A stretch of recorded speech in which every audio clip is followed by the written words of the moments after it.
Hi, I'm Hannah. I'm Kate, and this is our true crime podcast, Don't Blame the Mom. Join us every week when we delve into cases of the world's most prolific and shocking serial killers and crimes.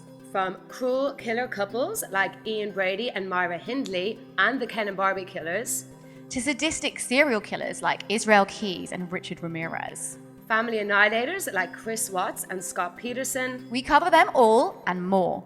Let's see if together we can learn about how, or why, seemingly normal people can develop into real-life predators. Find Don't Blame the Mom on Apple Podcasts and Spotify. Bye. Hello listeners, and welcome to Season 3 of the Cult Vault podcast. I'm your host Casey, and this season we're diving deeper than ever before.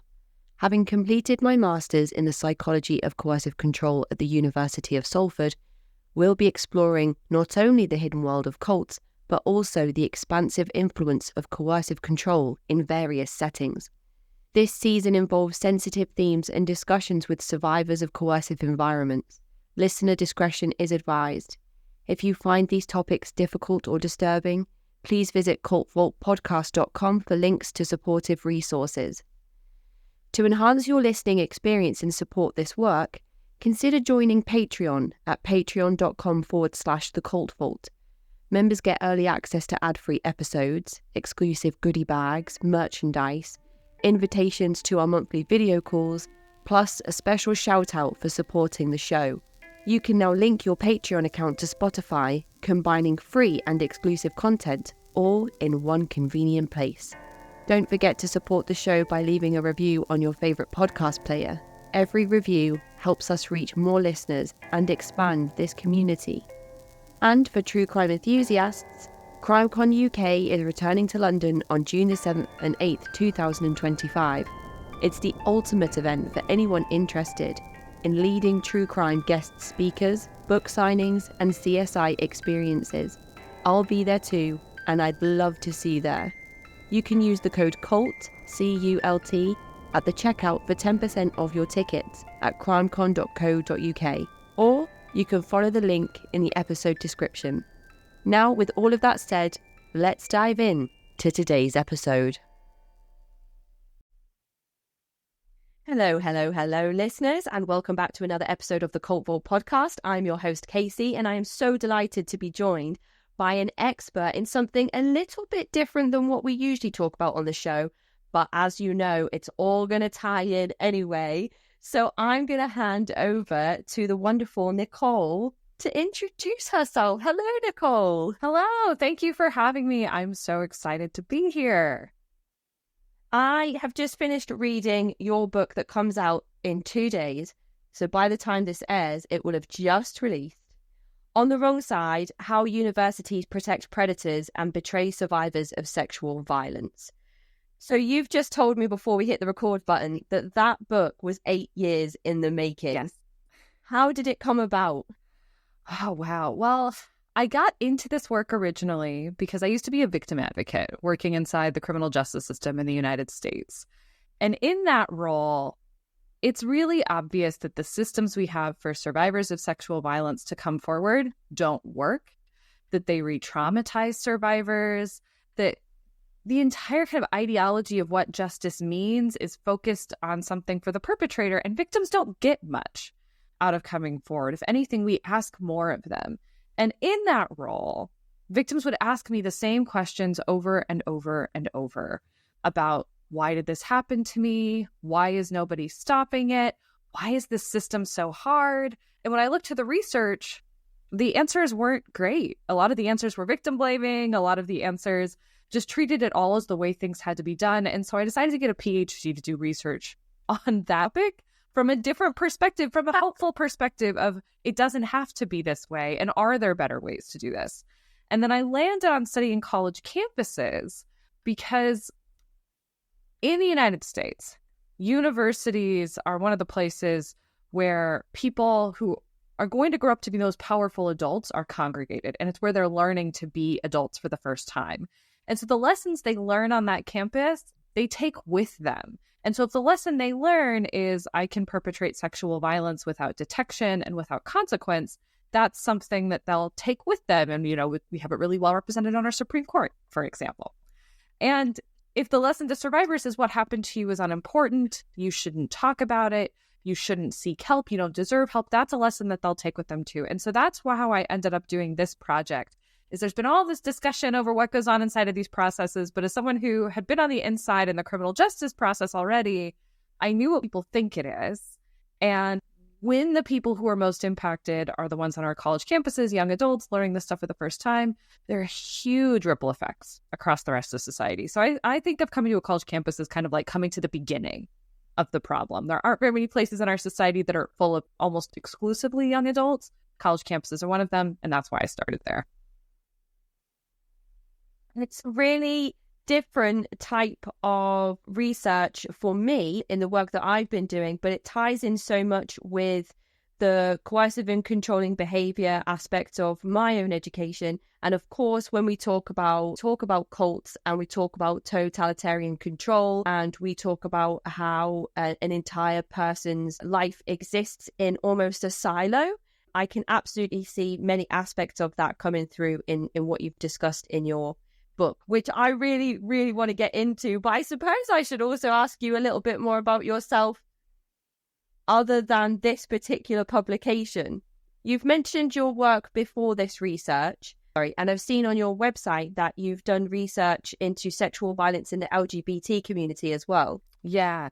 Prior to this project, I've done a few different projects that kind of all prepared me for this one. So in this book, I studied the victims, the perpetrators, and the school administrators at the same time. I observed them for myself, and then I interviewed all of them. And so I got to see all of these different dimensions. To be prepared for that, I'd done all this work in the past on all of those different dimensions. So my first project that I ever did was about the messaging that universities give their students around sexual violence and whose responsibility it is to prevent sexual assault. And spoiler, it's women's. That's who they were really positioning as the people who needed to be thinking about preventing sexual violence as women and victims in particular. Then I moved into work on prevention and consent programming. And the main thing I found was that we really don't need to tell men what the definition of sexual violence is because they do know already. And so all of this rhetoric around if they just knew better, they'd do better, that's not really true for where the source of the problem comes from. And then the third project that I worked on was with queer women who were victims of sexual violence. And specifically, I worked with adults because up until this point, almost all research on queer sexual assault victims either focused on gay men or with this sort of thinking of if you are sexually abused as a child, does that make you queer? That is a question that isn't particularly helpful. I'm not particularly interested in it. It's sort of imbued with a homophobia and a biphobia that you can't really tease out from it. And so I really wanted to focus on why is sexual violence happening at higher rates for queer adults and queer women in particular, because on a college campus and in society more broadly, queer women are some of the most likely victims of sexual abuse. And in the past, people always just said that it was because they engaged in risky behaviors like having more sexual partners or drinking so much. And what we found in our research is that really all of those things that come up on surveys about queer women who, yes, do drink more or do use more drugs than straight women is often it's being done as a form of self-medication to cope with an assault that has already taken place. And so we were really interested in how queer women are targeted and how difficult it is for queer women to get access to assistance once they've been sexually assaulted. And that's some of the work I'm most proud of. And if anybody's interested in reading it, everything we've written is free on my website. So you can go to my personal website, you can see what we've written on the topic. I'm going to make sure that I put links to everything in the episode description as well, Nicole's website, but also where you can find copies of the book that will at this point be available to purchase. So you've mentioned research prior to this book and the research that took place for this publication. Are there any elements that you found strikingly consistent between your work with queer women and your work with victims of sexual violence in university institutions? Yeah, and part of that's kind of obvious, which is that queer women make up a disproportionate amount of the sexual assault victims on a college campus. And so even though I did not specifically seek out doing research with queer women during this particular project, they made up about just under half of the sample. because that's just how much more dangerous our universities are for queer women. The same thing was true for women of color. Even though I was in the US, we have this long legacy of racial segregation in educational spaces. And so I was at what we call a predominantly white institution where most students are white. About 80% of the student body was white, but 45% of the participants in my study were women of color. So the multiply marginalized are the groups that are most affected by sexual violence, even though a lot of our media representations really focus on this perfect victim stereotype of a straight white woman who has all of the privileges in life, and this is the only bad thing that's ever happened to her. That's really not true. So there was a ton of crossover. And the other place where there's a ton of crossover is that when sexual violence takes place sort of in general, there's this tendency to blame the victim and to interrogate the victim's behavior on what they should have done differently. And this institutional distancing of saying this isn't an issue we need to worry about because if people just make better choices, this won't happen again. And that was true in the research on queer women, where there was a real sense of we don't want queer women to be getting help. We want them to handle this quietly. We don't want to have to think about it as people who don't share these identities with them. It was the same thing that was true on college campuses for victims of many different ideologies and very, very many different identities. This sense of, well, can you just make this go away? It isn't convenient for us to think about it. This is a space that was really created only for straight white men, and they are still the people who are valued the most on a university campus, even when they're the perpetrators of sexual violence. I mean, I couldn't help but roll my eyes at so much of the stuff that was coming as so many of the reoccurring themes and issues that victims were running into throughout your entire book, because it seems so outdated and archaic that those are still the same hurdles that women are having to face when they are victims of sexual violence. And that isn't to say that, women are the only gender that can be victimized. But we know from research just in coercive control that, that type of abuse predominantly is a gendered crime with men perpetrating against women. Do you find yourself also getting extremely frustrated with the same things coming up for victims? And also, how do you feel as a woman in the world, knowing that these are still issues that you could come into contact with, and every other woman in your life could come into contact with? It's a scary thought. Yeah, it is a scary thought. And it's frustrating because as much as, we're having this public discourse that makes it sound like we're in this post-Me Too moment and that all of these issues are something of the past. And as a researcher, I was actually doing this research the year after Me Too went viral. So before the backlash really started, before the perpetrators started returning to the public eye. Mm. And so it felt like a moment that should have been hopeful. And there was this whole public discourse saying that we've solved this problem. If anything, it was starting to shift and people are starting to say it's gone too far. And I think that's the biggest red flag. Whenever anybody says the pendulum has swung too far, what they're implicitly saying is that we're addressing something that's been under-addressed and under-cared for in our society, and that it's time to stop. And it's a presumption that it'll go too far in the other direction and create a new problem. But that, I can't think of any case where that's really happened, especially around issues like gender inequality, women's safety. Never. How can women get too safe? What is going to happen where we're too safe, right? But it's frustrating. One of the things that I've heard a lot from people who have been the early readers of the book is that it's enraging because the solutions are so obvious, because we know what's wrong, and we've been making the same arguments for generations about why sexual abuse is harmful, about why we need to remove perpetrators from positions of power, about why we need women to have more power in the first place, to be able to be the ones making those decisions instead of the ones making an appeal to people in power, men in power, to make better decisions. And so, yeah, it's frustrating, and it is a little overwhelming to think about just how much violence is taking place and just how little solidarity there is with the victims. I think one of the things that makes me feel a little bit better, because I do think when we hear it is overwhelming and it's upsetting, and so we need like a little bit of hope to get through it, right? And one of the things that makes one of the things that makes me feel a little bit better is just how many people who have read the book and engaged with the materials, survivors in the study themselves sometimes, when they have been able to find somebody else who's had a similar experience, there is that feeling of despair of, wow, I'm not the only one. That is so hard. But also there is that sense of hope of, there are so many of us.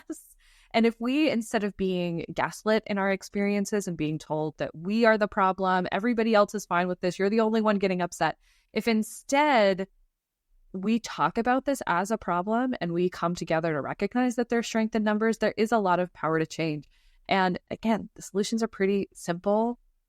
The problem is that we keep not changing. And that, or I want to put it a little bit differently, because I think in some ways we get distracted by surface level changes. That's a big theme in the book, is that victims are still blamed, but the language has changed slightly, as if so much has changed. Can I give you an example of this? Because I just think this is really helpful. Absolutely, please do. So there is this idea during the Me Too movement that we need to believe women. And I think that really has gotten into our social institutions, that you have to believe women when they come forward.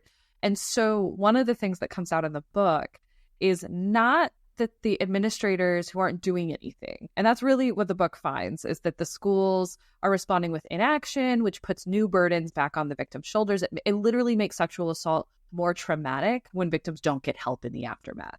And so that's what the book is about. And the way the administrators rationalize it is they don't say, I don't believe the victim.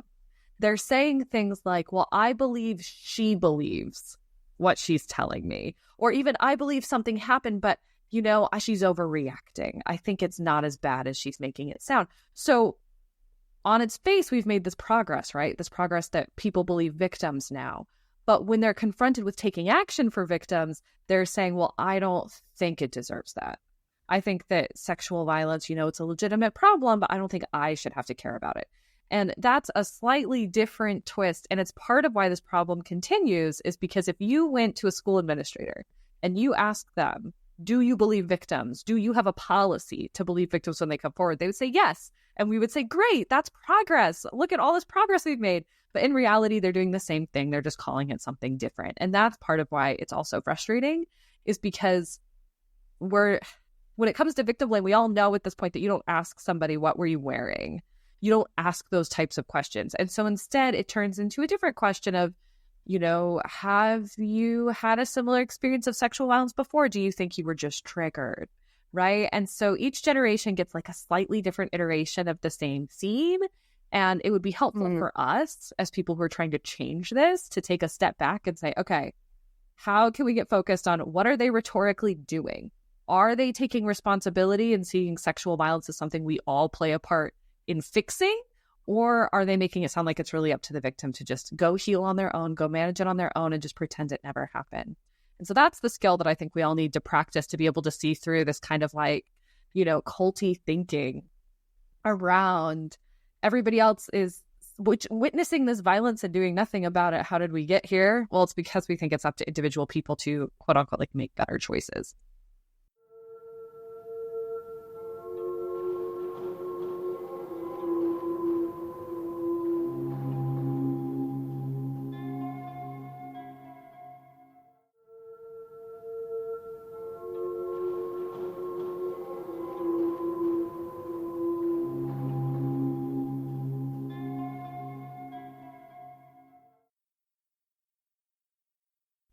It's frustrating at the parts where each institution claims to have a procedure that is beneficial for victims, but through your research, you've been able to identify that it's quite the opposite. And there's a lot of, it's kind of like cloak and dagger around which avenue a victim should take and which language a victim should be using in order to get to the place that they want to be if they are trying to access support or trying to report an incident of sexual violence. And I think, why is it so difficult for somebody to say this is what's happened and then for action to be taken?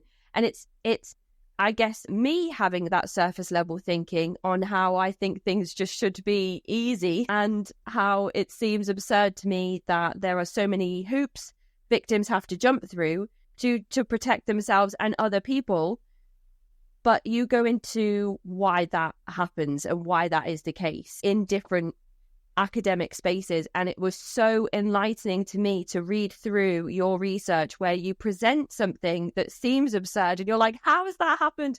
Then you work through how, why, what needs to change with that specific thing to make this process actually work, I suppose. So I don't know if you have any examples of those things that you can talk through, just the paperwork side of things, or just Title IX itself, because I had never heard about that until I read your book as well. So I'm just throwing so much at you, and I'm just going to hopefully let you run with it. Yeah. So a little background that might be helpful for people outside of the USA is what is Title IX, right? And so Title IX is the law that makes sexual violence illegal on college campuses, but it's not what you think it would be. It is not a law about sexual violence.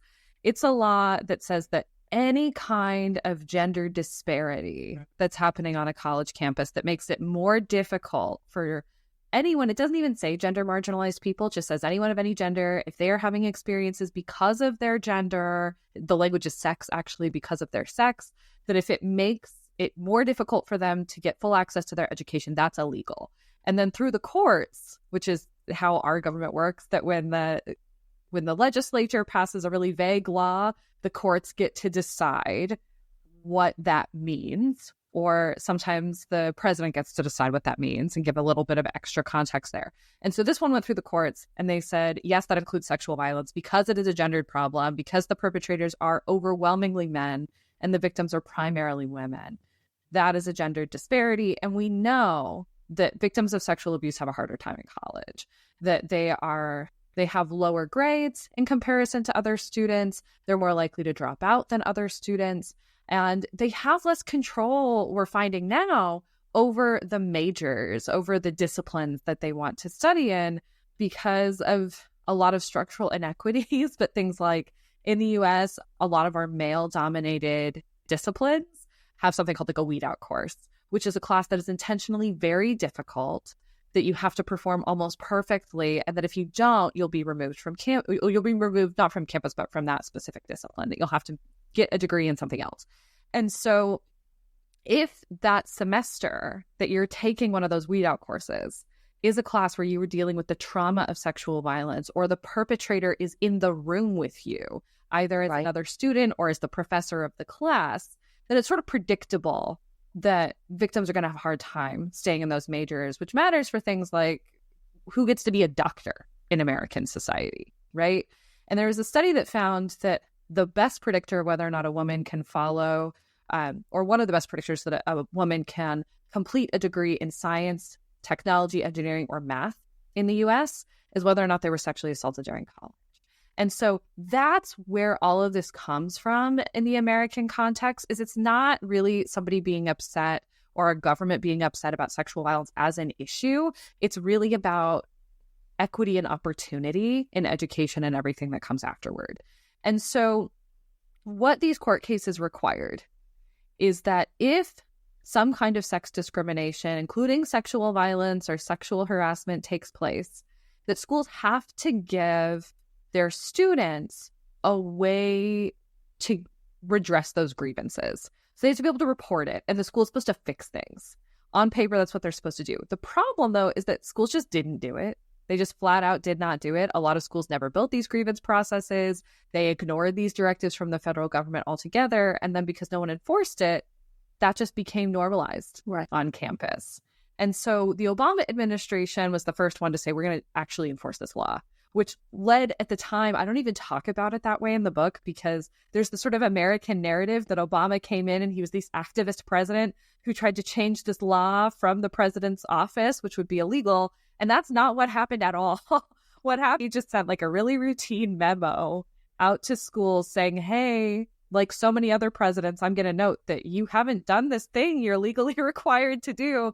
Can you do it? And then in part because he was the first Black president, it was perceived differently by universities and it was perceived differently by the press. But the problem had been there for a long time, and he didn't do anything differently than many other presidents who'd come before him. It was just the response was different. And so when the Trump administration entered in, this was some new law as opposed to like well-established legal rights that had just not been conferred. And then they turned back the clock. But even before the Trump administration came in and tried to really change what all of this means, schools were extremely resistant to actually give students their Title IX rights and to do anything about sexual violence. And so what they would do, there's this concept that is not mine. It came from a scholar named Lauren Edelman, idea of how schools respond to civil rights legislation that they don't want to enforce. Because remember, in the US, all of our schools were really integrated on sex and race against their will. I shouldn't say a few that did it voluntarily, but that was not the norm. And so there had to be laws passed to allow women to be on campus, to allow people of color to be on campus. And so in this framework, Lauren Edelman came up with this concept of why, even though on paper we should have a lot of rights, in reality, discrimination is still taking place in schools. And so it's this idea of something called symbolic compliance. And that's when schools will put something on paper, something in place that looks really great, but doesn't actually do anything. And the epitome of what you were talking about from the book with these like bureaucratic processes that on paper, every city in the United States has a way for victims of sexual assault to report to their school with the specific goal of being able to improve their educational outcomes, to make sure that they can move across campus freely. They don't have to be hiding from a perpetrator, things like that. But in reality, they created these processes, and this is the part that is my contribution, that they created these processes that are so impossible to understand that other researchers have found that when they give just a description of these processes to college students, they don't understand what they're reading. These are the people who they're meant for, the people who have to be able to read them, and they can't answer the most basic questions about things like, where would you report a sexual assault? What would happen after you reported a sexual assault? How long would it take? People can't tell because these documents require even a lot of law students. I was going to say they require like a law degree to be able to understand, but even a lot of law students say that these are some of the most difficult bureaucratic documents they've ever found. And so what it turns into is if you experience some kind of violence on a college campus, you should theoretically be able to get a lot of help, including things like removing your perpetrator from campus is something that should be on the table so that you can freely move across campus. But in reality, hardly anyone can perform all of these difficult steps correctly. And so what I found in my research is that just between the first step and the second step, so the first step is you have to file a report, and the second step is you have to file a complaint. A complaint and a report are the same paperwork. You just have to do it twice, which it is as silly as it sounds. Why would you have to do it twice? But you have to do it twice. And just between that step, 8 of victims coming forward fell off because they didn't know that they had to file the paperwork twice. Well, in the book, it's one of the first examples that I tell is of a survivor who experienced an attempted sexual assault. And this concern, and I just want to name this from the beginning, when victims come forward about sexual abuse, it is usually out of love. It is almost exclusively out of love. And so they're either doing it because they are still in danger and they need protection for themselves, because the trauma of what happened to them, especially on a college campus, where there are these educational outcomes, it's the trauma of what they experienced is making it hard for them to do well in school, so they need help. Or the other reason that motivates most, if not all people, they really can be in multiple buckets at once, is this concern for other potential victims. This happened to me, but I don't want it to happen to anybody else. And this particular victim, she was really worried that this would happen to somebody else. In the book, I call her Sabrina. And so Sabrina said, I am going to file this report. And so she did. And from her perspective, that was it. She never heard from her school again, which it's a really simple example of, from the perspective of the student, thinking the school didn't do anything. But the school, when I presented them with this case, said, well, she didn't do it right. She just filed a report. We responded correctly to a report. She needed to file this other piece of paperwork. And that was what I was hearing from a lot of Title IX administrators, even a lot of professors when they saw early drafts of this book. This particular chapter has been published as an academic paper too.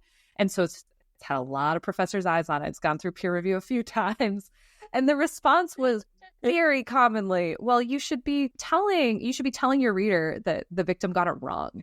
And that if she'd just done it correctly, maybe it would have worked out. But the whole point of the book is that nobody can do it correctly. And if all we're going to keep doing is, again, blaming the victim, pointing at the victim and saying, if you were just a little smarter, a little more clever, you'd be able to do this better, it just feels like we're never going to get it right. And that's kind of the point. And I should name too, that when we talk about this like secretive behavior, these entire systems that are created to confuse you and to make you vulnerable to whatever it is the institution wants you to do, so that you'll just move in whatever direction they think is best for their own institutional objectives.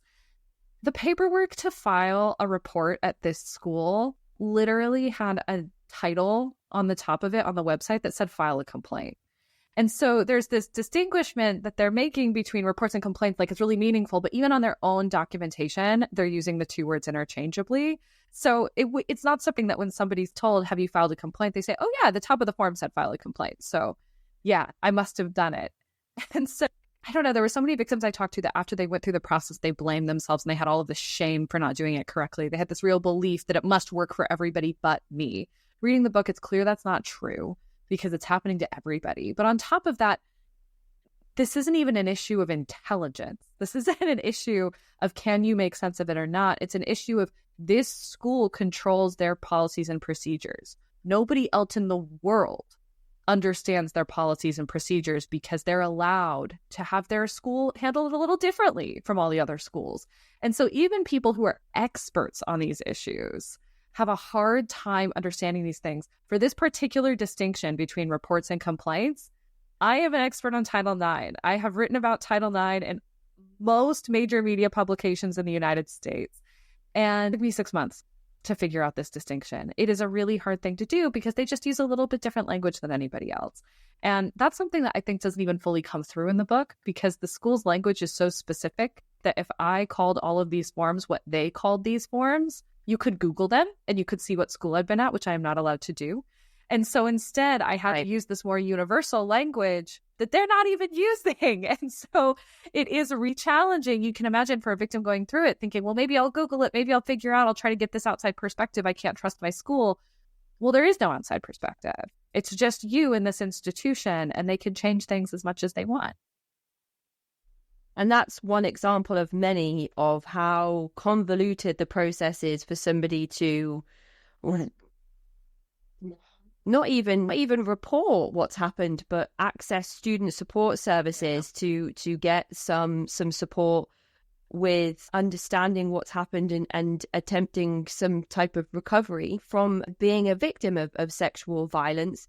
And one of the hardest parts of the book for me personally was reading about how the protections that are in place that are supposed to protect victims actually end up protecting predators, I would say more so. So I was hoping that you could talk the listeners through what those processes look like as well. Yeah, and I want to talk about this in a way that isn't just about like American university campuses, because this issue in particular is pretty universal.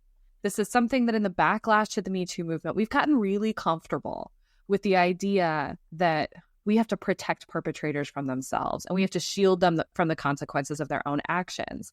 And so the way a lot of our social institutions across the globe respond to these issues is they look at something that we could perceive to be hard for a perpetrator, and we could empathize with the perpetrator, and that then we give them all of these additional perks that actually makes being investigated for sexual violence a good thing for them. And, you know, an example that, again, from the US, but that went global pretty recently is the Johnny Depp and Amber Heard case.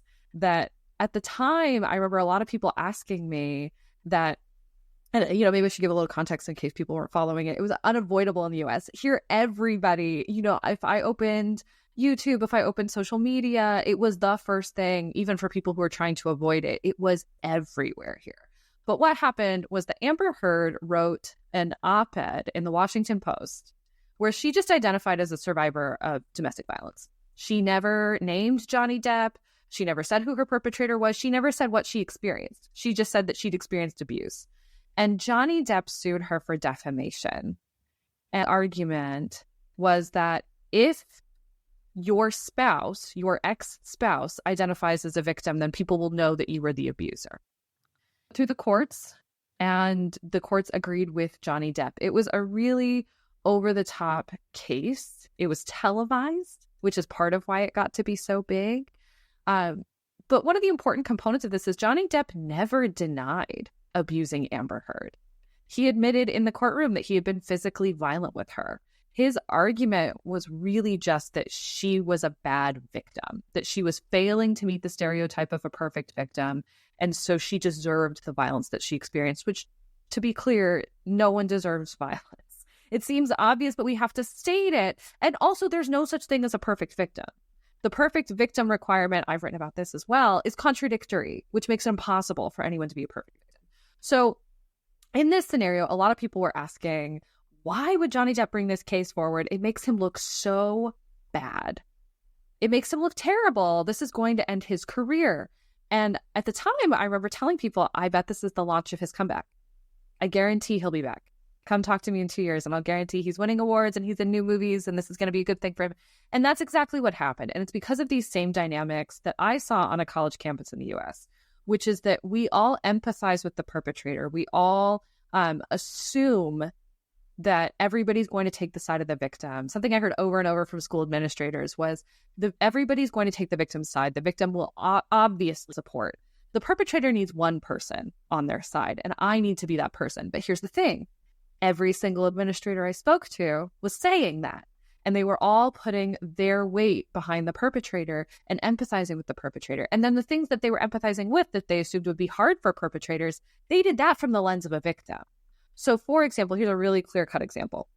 There is an assumption that on a college campus, a perpetrator who's accused of sexual assault is stressed, and that the investigation process will make their grades lower, will make it harder to concentrate on their studies. And I think a lot of people just said, that makes sense to me. We never asked for empirical evidence. We never asked if it was true. My research is the empirical evidence. It is not true.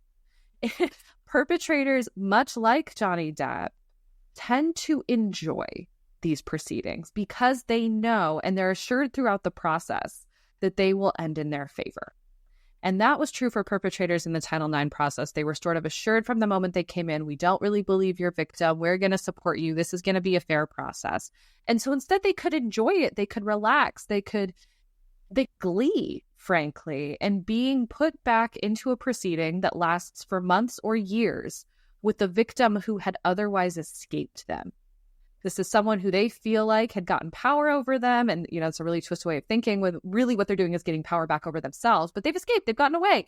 And the perpetrator wants their power back and now they're stuck together. And so they enjoy it. They enjoy those face-to-face moments in a hearing where they get to cross-examine their victim and they get to, one of the perpetrators in the book calls it, making her feel like an idiot, making her look stupid, and enjoying other people taking their side. Because that is what tends to happen. People take the side of the perpetrator. And so what this has led to is the creation of this whole apparatus on college campuses. And you can probably see echoes of it in institutions well too, where when someone is accused of sexual violence, people are quick to constrain the victim and tell her, if you talk about this out loud, you're punishing him, you're hurting him. You really need to be quiet about this. You really shouldn't be talking about it. And then also to give little treats and little perks to the perpetrators. So on a college campus, some of the stuff that's been happening in the United States is perpetrators. There was a rule under the Trump administration that has since been rescinded, but schools haven't really changed what they're doing so far.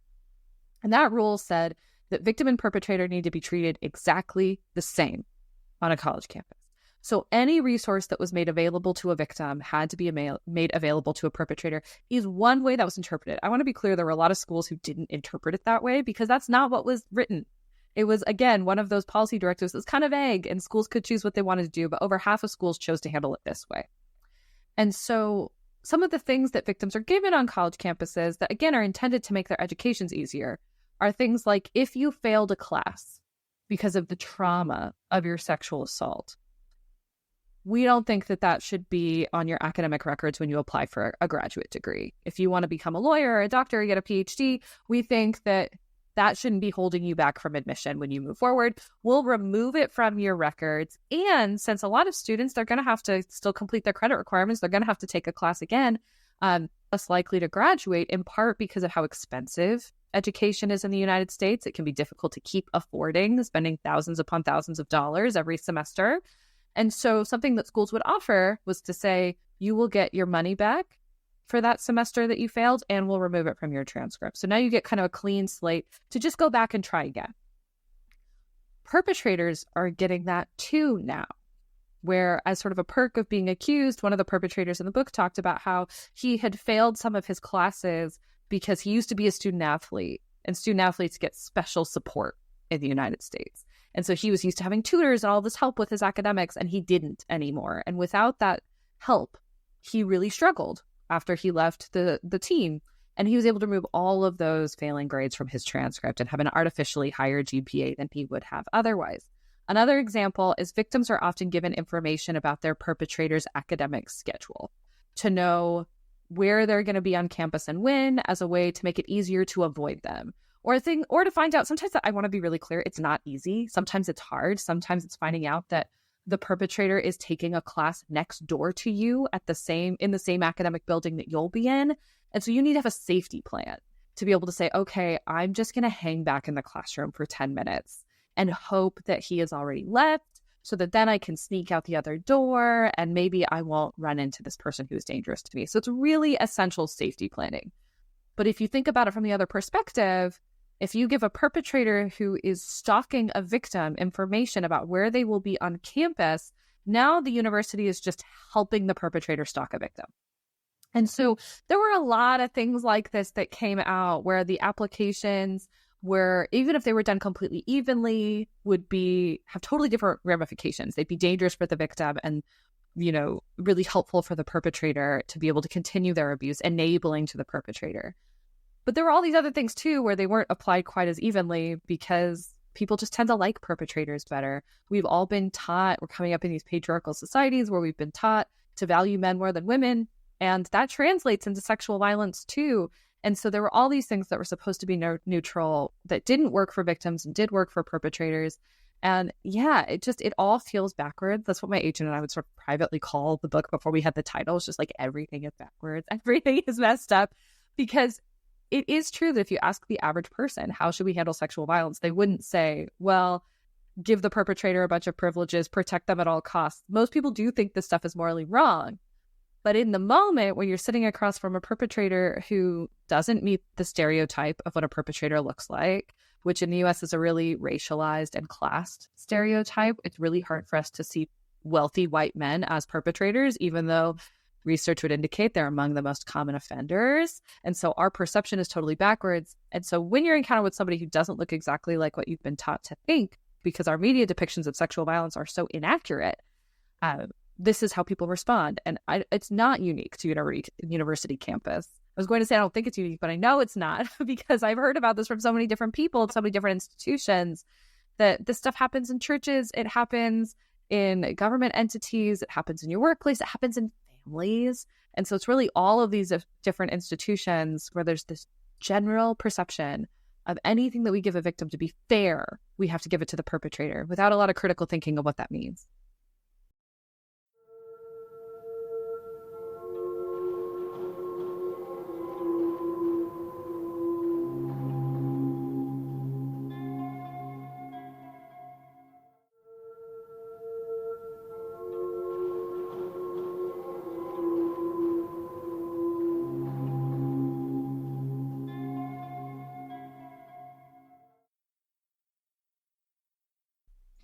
Is a spectrum within your book of different case studies that you present, and by spectrum I mean there are cases where a person is stalked and there is the potential to be physically assaulted, and all the way through to cases where there is physical sexual violence. I think it's really important to highlight that just because a person isn't physically harmed doesn't mean that they're still not harmed by sexual violence. And it's really hard to make that distinction because I think we're also conditioned to not really recognize abuse unless it leaves physical marks on a person's body.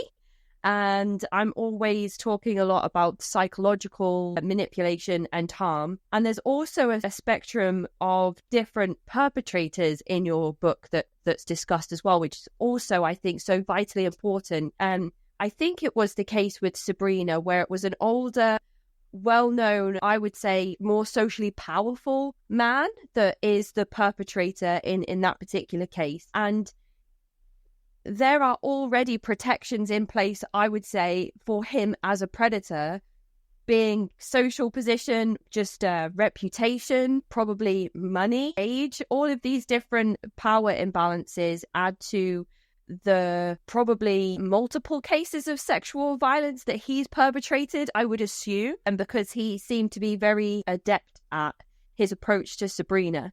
And then there are cases of students who are perpetrating as well. So there aren't so many power imbalances, but being a male in university, I think already there is a power imbalance. To me, it was really great to see different types of sexual violence highlighted, and also different types of perpetrators as well, and how it doesn't really matter if there's one power imbalance, it's always going to work in favor of the person that is perpetrating the crime. And if there are multiple power imbalances, then it's almost going to be impossible for the survivor to come forward and have any kind of resolution to their particular case of abuse, which is, again, so frustrating and difficult to think about. And even there was one case in the book that you covered where a person was in the middle of an investigation and he was continuing to harm women, and he was still being protected by his university, and he was still being protected by the staff that were working on his case. And I couldn't fathom it. I had to take a break here and there, because I can't imagine how damaging and upsetting that must be for the victims and the survivors to just be, and for people to come into contact with him and know that there are rumors flying around that person is dangerous, and then they come into contact with him and those rumors are proven to be true. It's horrifying.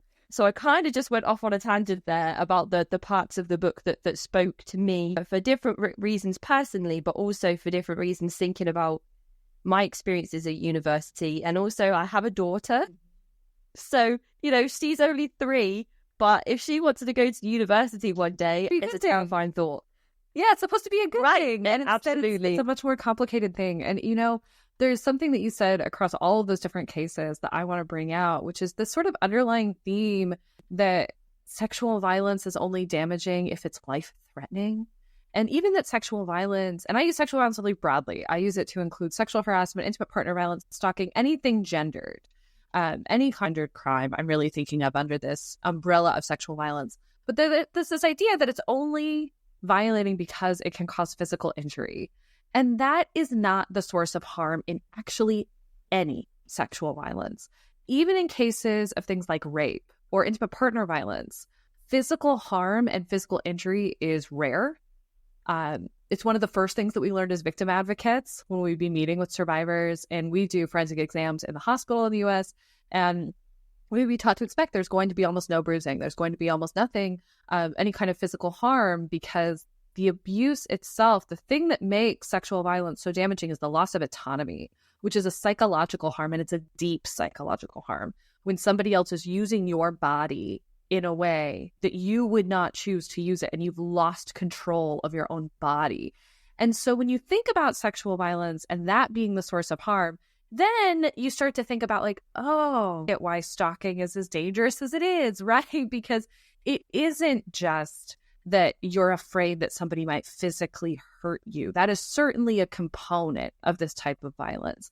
But the other component is having to make your world smaller to avoid this person, because when you interact with them, they will harm you in ways that make you feel divorced from who you are as a person, that will make you feel like you don't have control over how you react. You'll go into this fight, flight, freeze, or fawn mode, right? And you'll no longer recognize your own personality, because your personality isn't what's responding to those moments.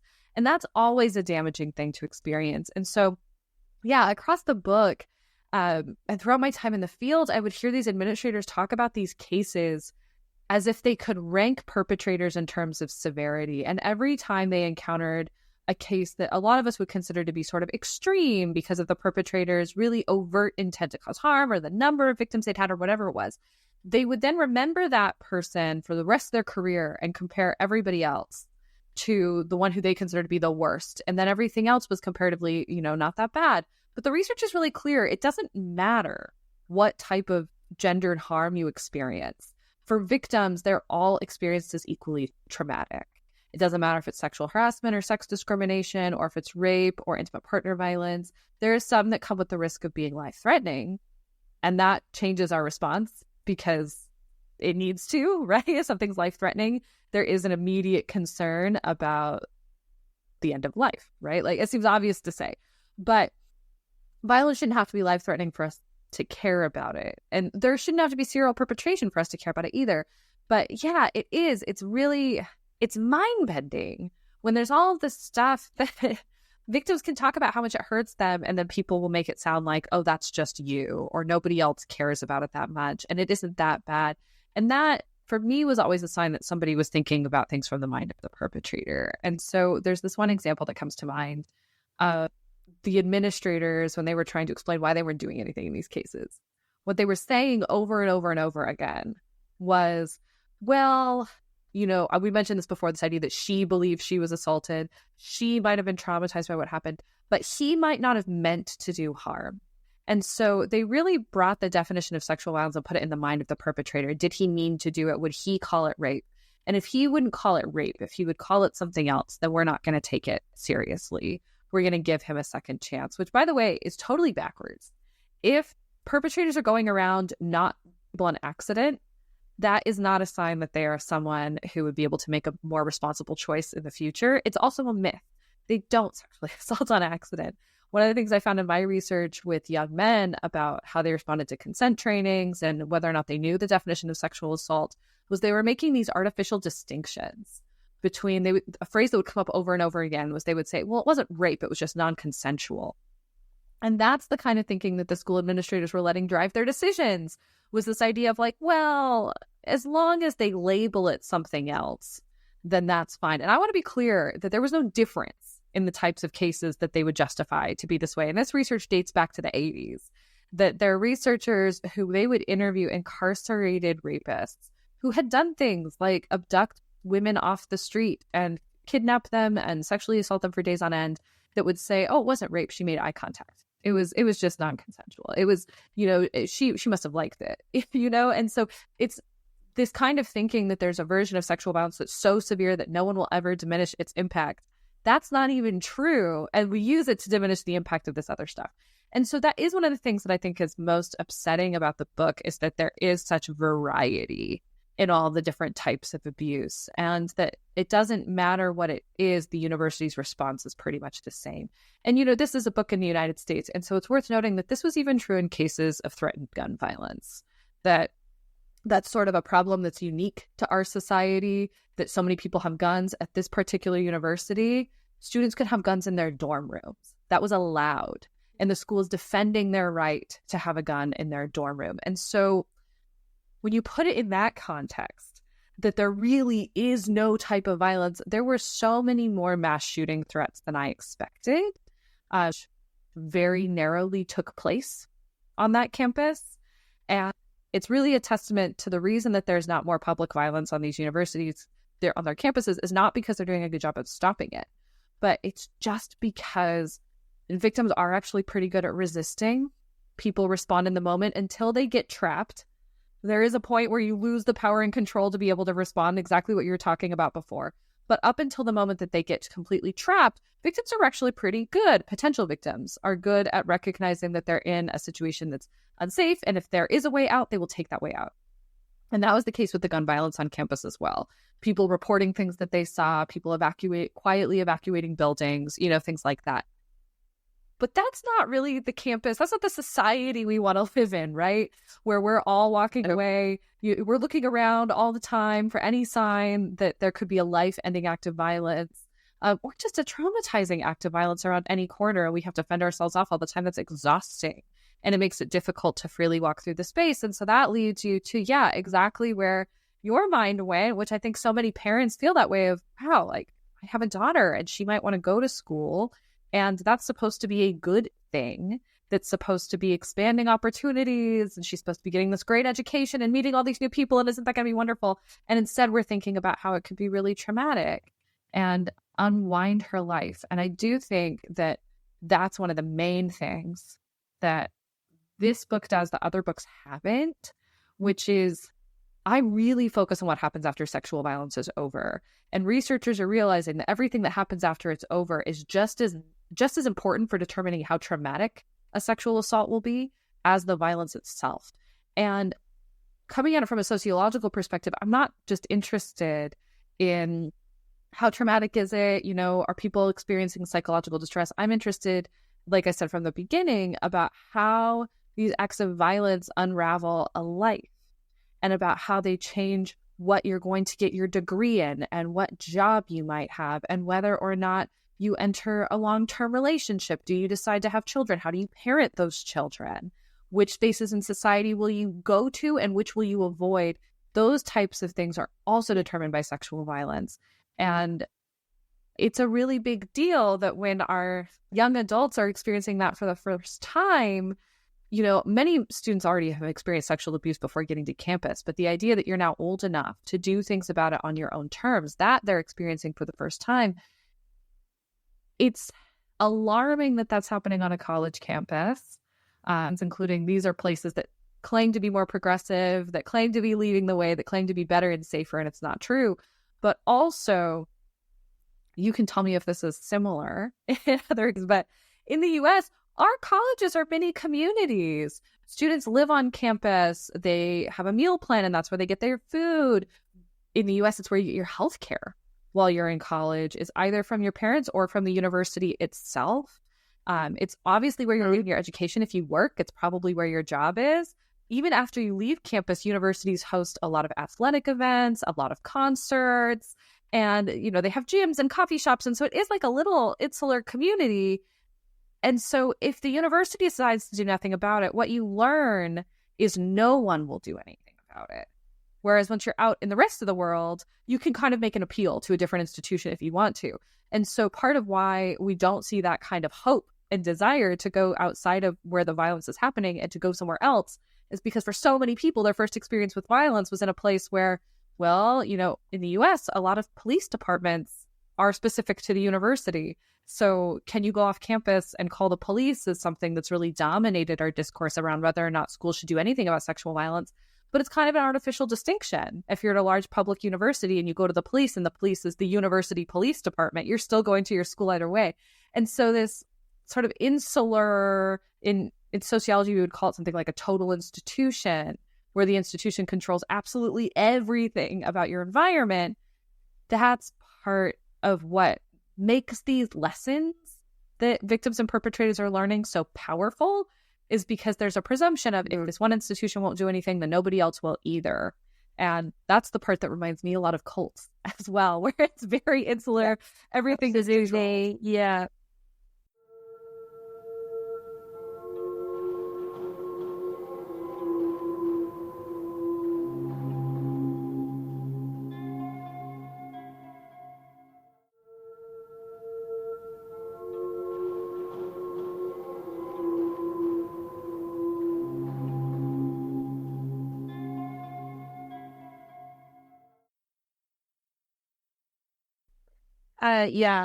A self-sealing system is what Janja Lalich would call it, one of the world's leading cult experts. And I think it does describe that type of environment perfectly, especially when you consider students that travel cross country or from international students who become isolated almost in this community because they're so far from home or so far from anything that is familiar to them as well.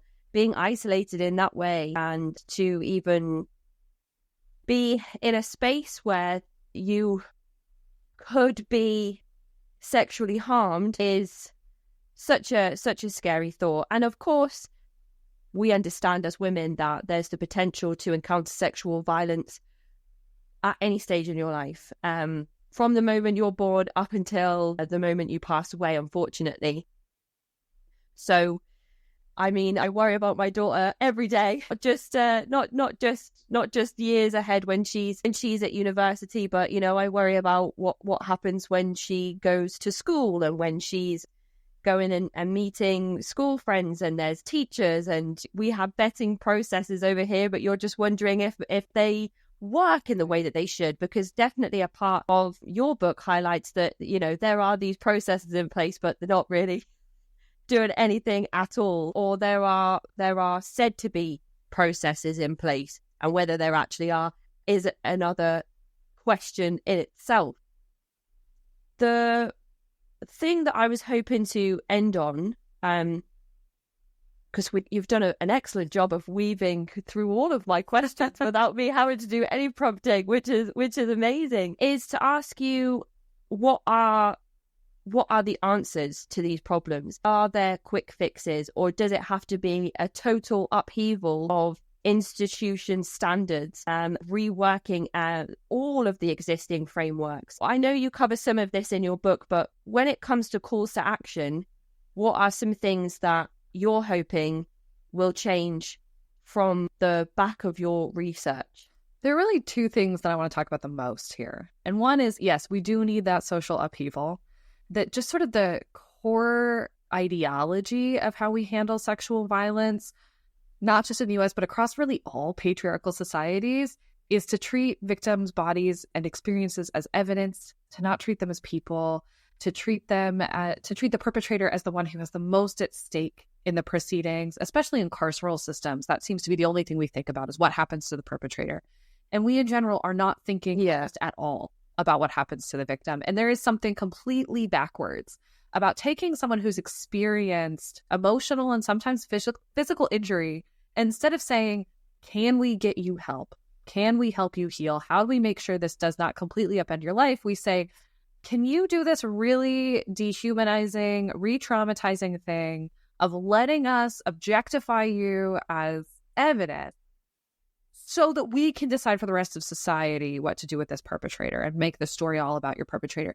That entire framework of how to think about victims of crime, it doesn't make any sense when you are focused on what's best for a and victim. Also to then say, do you really want to go down that route because he's got such a promising career ahead of him, Right. Yeah, even God. Right. In sexual violence, it's even worse. We make victims feel guilty for participating in that process. And there's something that's really strange when you're experiencing something that's hurting you, and you also have to defend that system because they're threatening to take even that away from you, right? Like, that feels just crazy making. And so we do need a revolution. I think one of the revolutions that we need, especially for places like college campuses and workplaces, which in a lot of countries, if not all countries, we really do allow them to self-regulate. We really do say, if you experience discrimination, go to your workplace, go to your church, which often is the same as saying, go to the place where that discrimination happened. Go to the person who hurt you and ask them to change. That's never going to work. We need independent agencies to break out of this total institution. Because when these institutions control so much of our lives, well, you can't come forward because then you're jeopardizing your livelihood. One of the examples I talk about a lot in the book is about graduate students. In the US, graduate students get paid. And remember, we pay for our educations too. So they're going to say one of the only ways to get a graduate education without having to pay tuition is to be an employee of the school and teach classes while you work there and while you learn there. And so for a lot of victims, when they try to come forward, if they're graduate students, they are sort of threatened with losing their position on campus, with losing the money that they need to pay for their housing that month. They might lose their health care right away. And so, and a punishment for things that they say in these proceedings that are supposed to be private, that are supposed to be confidential, and instead it's unraveling their whole lives. And so having an independent agency would go a really long way in away some of the power to protect perpetrators, because there wouldn't be those conflicting institutional incentives of saying, oh, but this professor brings in a lot of grant money, or, oh, they're really famous and don't they make us look good and prestigious? That's not something that should be factoring into a decision about whether or not someone is a safety threat on campus. So that's one of the big takeaways. And we do have a little bit of a model of how this has worked in the state of California. They've tried out something similar with victim advocacy programs, which is a small piece of the Title IX process. Australia just created their first independent ombudsman, is what we would call in the US, but sort of like a person you can go to violence on college campuses because they recognize the conflict of interest are too deep. And so this is not unheard of. I think we're moving, and my work strongly recommends we move in that direction. So that's the sort of the big structural change. The other thing we have to think about is how to resist with the power that we do have within institutions. That you read these books on institutions, they can make you feel very small and incapable. And I feel the opposite of that. That throughout this book, there were so many moments when an individual person held power over the institution, and they could have changed things with the power that they held. And so that's something we all need to be thinking about. And one of the groups I talk about most in a college setting is professors. There are almost no policies or procedures around how professors can or can't help their students. There are a few. They can run into some roadblocks. But for the most part, in the US, we really treat teaching as sort of a matter of free speech. That professors are allowed to do whatever they want in their classroom, including sexually harassing and abusing their students, which is the problem with that approach. But the helpful part about that approach, the promising part of that approach, is the individual professors can offer students a lot of flexibility to make things better. And this is really where the book ends, as I talk about why it was so hard for victims to keep pushing, because their legal rights were violated. They would have legal claims to make. They could file lawsuits and probably get some money. They could potentially change the system. They could certainly go to the press and get attention about how horrible this is. There's a reason people are reading this book. There's a reason people are excited about this book, is because so many people are kind of like the Me Too moment, screaming, "Me too, this happened to me too." And there is an audience that's sympathetic to this, even if it's not on campus. But the reason they don't is because the Title IX process is so exhausting, it's so difficult, and it's so disruptive that survivors were having a really hard time in their schoolwork. And they would all have a moment of, yes, this is an injustice. And yes, I could keep pushing. But if I do that, well, I have to sacrifice my degree and then my future. And that isn't worth it. And that's something that individual professors can actually alleviate a lot of that burden. If instead, so one of the things that happens a lot in the book is Title IX investigators will ask students who are going through these processes, do you have any conflicts? Are there any times you absolutely cannot come? And the students will say things like, I don't want to have to miss class to participate in a Title IX investigation. And they'd say, well, that's not what we mean. Like, do you have a wedding? Other than that, we want to pick whenever we want. And the school administrators, when they were choosing when to have the hearing, which is the part in a Title IX investigation where victim and perpetrator have to come face to face. It is the most stressful part for victims. Would schedule that during final exams at the end of the semester. Well, so you talk about the worst possible time to do this. And part of why it's horrible is because the students have expectations in their classes. And so where do we have power in the institution? Professors could say, I am going to be lenient. I'm going to make this easier on you. Whether that's things like, I am a big proponent of, obviously people think of extensions and saying you get another week, but after the trauma of something like this, that's probably not enough. That's just extending the pain of how long the survivor will feel like they can't academically perform. And so I'm a big proponent of things like modifying assignments, saying, for example, let's say this is a class where you've been working on your final project all semester, looking to the survivor as the professor and saying, how much do you already have done? I'm going to grade that.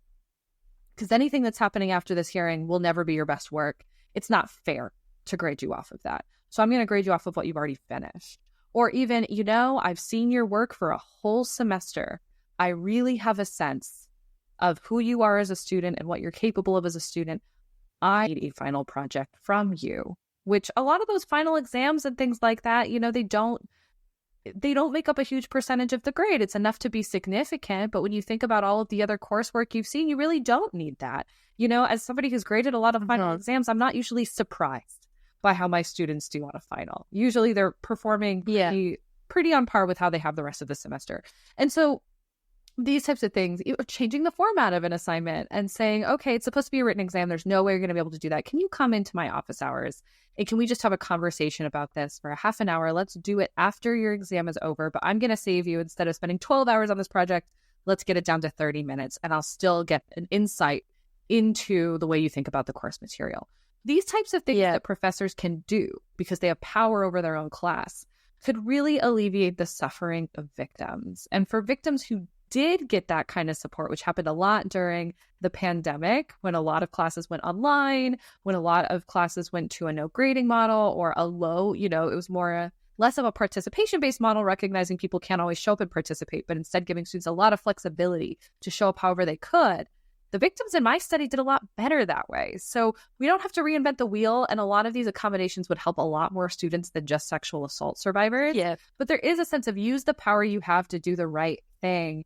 And institutions are just made up of individual people. And I want to be clear, legally, schools have the right to do more. Professors have the right to do more. But most of the time we come from this compliance model of trying to do the bare minimum to not be in legal trouble. And that's not how we end sexual violence.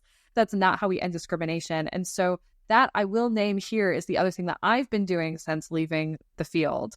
It is hard to be a researcher witnessing all of these problems, knowing the solutions, knowing what's going wrong and not being able to say anything. And so I feel like I have a debt to pay after doing that. And so I opened a consulting practice, and we work with organizations specifically, and we'll do pretty much anything where we can be an expert that's helpful, we are open to doing. So if anything comes to mind, feel free. We'll consider it.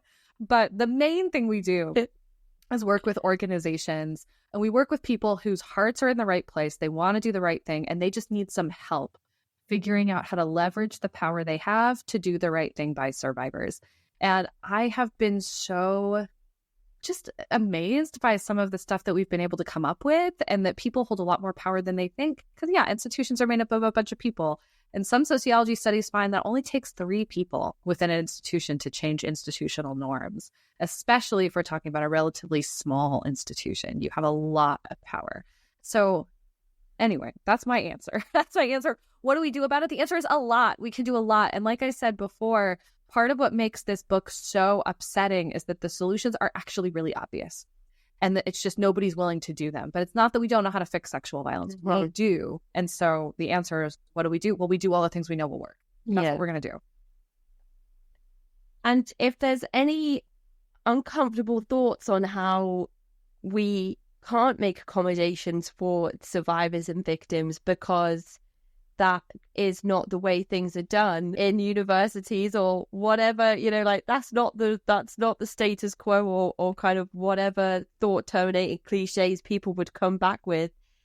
Think about all the accommodations that are being made that are not the status quo for people that are harming other people. So amazed by the depth of your writing and the research that you've conducted. I mean, you told me it takes 8 years. That kind of makes sense because it is so thorough and it is so well presented. And the way that you're able to break down a subject that I absolutely had no knowledge of before reading your book, coming out of the other end and understanding those things after finishing the book, I think is such a testament to the project that you have here and the work that you've done and the people you've worked with and the survivors that you've sat with and that you've worked alongside. And I highly recommend everybody that is interested in understanding more about how we can tackle sexual violence across the spectrum and across society, go and pick up a copy of Nicole's book. I will let you tell everybody the official title, name of the author, and where they can pick up a copy of your publication. All right, so the book is On the Wrong Side: How Universities Protect Perpetrators and Betray Survivors of Sexual Violence. We are working on international rights, and so hopefully it'll be more widely available soon. But what I would say now is any of the big major retailers that you know of that have a big spot in the U.S., places like an Amazon or a Barnes & Noble, or the Publishers Press, University of California Press, will ship to a lot of other countries. And so that's where you can get it. And I do want to say just one more thing about the book. If you're listening to this and you think, wow, this is really important, but it sounds really hard to read, I'm kind of stressed, I just want to note that it is a book that's written from a trauma-informed way. And there are a lot of things that I did that, yes, the book is going to make you angry. I'm not going to shy away from that. Anybody who has any sense of morality is going to be angry about what's in this book. But it is written with a real thought about how to make it easier for people who are survivors themselves to read this book. There are not graphic descriptions of sexual violence. Sometimes you do have to describe what the sexual assault is and what the evidence is, but that's as far as it'll ever go. And most of the time, I really chose to protect the privacy of the survivors. And so if you don't need to know what they experienced, I'm literally not going to tell you. If the thing they're saying is that they didn't get support from a professor, you don't need to know the gory details of what they've been through. That's up for them to keep to themselves. And it's easier for us to read as well when there are fewer of those stories. And so that's in there. And there are lots of natural stopping points. A lot of people have said they've needed to take breaks. There are lots of moments for you to check in with yourself too. And so if you're a little bit nervous, the main thing I've heard from people who've read it so far is, I was scared to read this book and I wish I'd read it sooner, because mostly it's a validating and, yes, very enraging experience. And so please read it. And, books like these, it can be really difficult to get them out into the public eye because it's a conversation that makes a lot of people uncomfortable. So if you like it, I would really love it if you'd let people know. I'm going to be letting people know. I'm going to be plastering it all over my social media as soon as there are links to take people to places where they can get a copy. And I'm going to hopefully have a few conversations with listeners about their thoughts on the book after they've finished reading it, because I always enjoy hearing other people's takes on the same things that we've read. So thank you so much for coming here and chatting with me today, and just for everything that you've been doing to dedicate yourself to such a difficult subject matter. And to, I imagine, if it's anything like how I feel sometimes with the work that happens here, it's like trying to roll a big old boulder up a hill, and it's like you just feel like you get it up the hill and then it rolls back down again, and you get it a little bit up the hill and it rolls. So it can feel quite defeating sometimes, I think, to work in a space where you feel like your work is a drop in the ocean. But I feel like something very promising is going to come from this particular research. I don't know if it's just because this is my first time kind of really diving into this research or this area of research, or if it's just like me always hoping that the best is going to happen. Either way, I feel honored that you're here and that you've talked with us today. I don't know if you have plans for the future, but if you do, I imagine they're pretty big. They are, and thank you. Yes, I do have plans for the future. One of the things we want to do is, like I said before, bring this organizational approach. Part of what makes this book feel a little different from the others and why it feels more hopeful is because we're not just looking at sexual violence as a problem and saying this is serious. And there's a solution here that's more than raising awareness and trying to get people to care more. The solution here is, here are these specific things that all of the institutions are doing, and if we don't let them do this anymore, things will get better. So there is some hope there that I think I've always thought that the sociological approach is inherently hopeful, that like the process of preventing sexual violence by going to each individual perpetrator and begging them to stop perpetrating is really not hopeful to me. And that this approach of taking away everything they need to perpetrate, because they do need help. People cannot perpetrate sexual violence without help. And if we take away all of the help we've been giving them, then sexual violence can go away. And that makes me really hopeful. And so one of the things we've been doing is wanting to help people who are really wanting to do that and are maybe scared, or they want to make sure they're moving in the right direction. They want an expert looking over their shoulders. We do so much of that. And then, a couple of other books in the pipeline. So keep an eye out for some of the other projects. And they should hopefully be a lot faster than 8 years to come out.